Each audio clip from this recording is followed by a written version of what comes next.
Dans un camping-car, le gaz est notre source d'énergie principale. Que ce soit du butane, du propane ou du GPL, il est utilisé pour la cuisson, le réfrigérateur, le chauffe-eau ou encore le chauffage.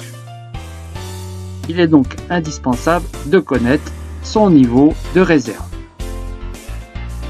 Il existe de nombreuses méthodes pour connaître ce niveau. Toutes ne sont pas équivalentes. Parfois, elles ne sont pas performantes. Je vous propose ici d'en faire un inventaire.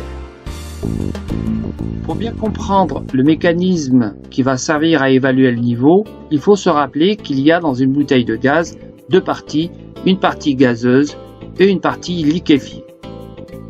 Certaines méthodes utilisent la pression de la partie gazeuse, d'autres méthodes utilisent la présence de la partie liquéfiée ou son poids.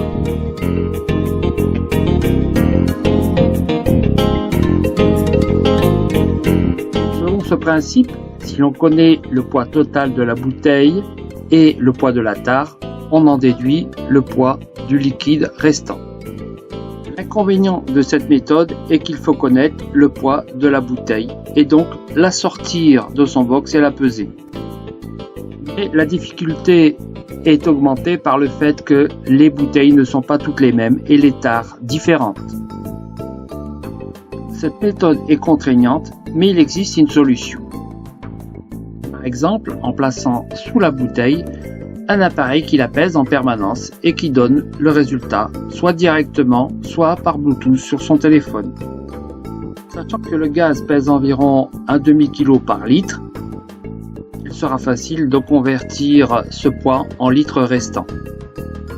Cette méthode n'est utilisable qu'à la condition de ne pas changer de bouteille, donc de ne pas changer de tare, mais qui permet de compléter la bouteille au besoin en fonction du nombre de litres restants disponibles.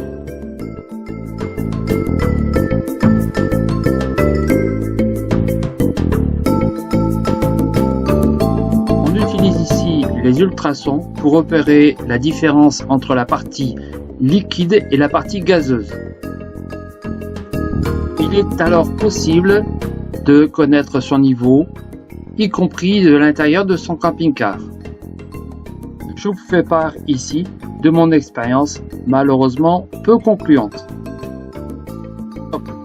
On doit placer le détecteur sur la bouteille de gaz, appuyer sur le bouton et verrez à quel moment la lumière devient verte, ce qui signifie qu'on a atteint le niveau de différence entre la partie gazeuse et la partie liquéfiée.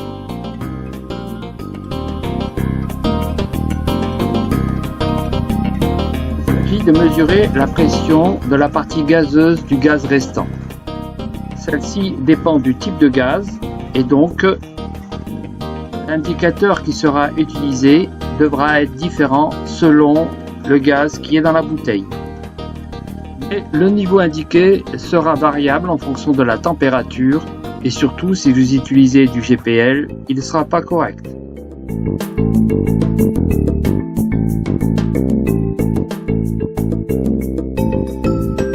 Ce système est très performant, il est malheureusement réservé aux dispositifs qui utilisent le GPL. Dans ce cas, on va utiliser le fait que la partie liquéfiée est nettement plus froide que la partie gazeuse. Avec cette plaque magnétique, la différence de température est lisible sous forme de couleur. Comme on peut le voir ici, c'est assez peu lisible. Voici une méthode très simple, pratique et qui donne une bonne indication de niveau de gaz dans la bouteille. On verse de l'eau chaude et avec la main que l'on passe dessus, on voit très nettement le haut de la bouteille qui est chaud et le bas de la bouteille qui est froid dans la partie liquéfiée.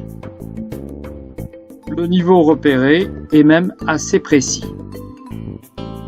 Et pour terminer, c'est la méthode que j'utilise le plus facilement et que je vous conseille.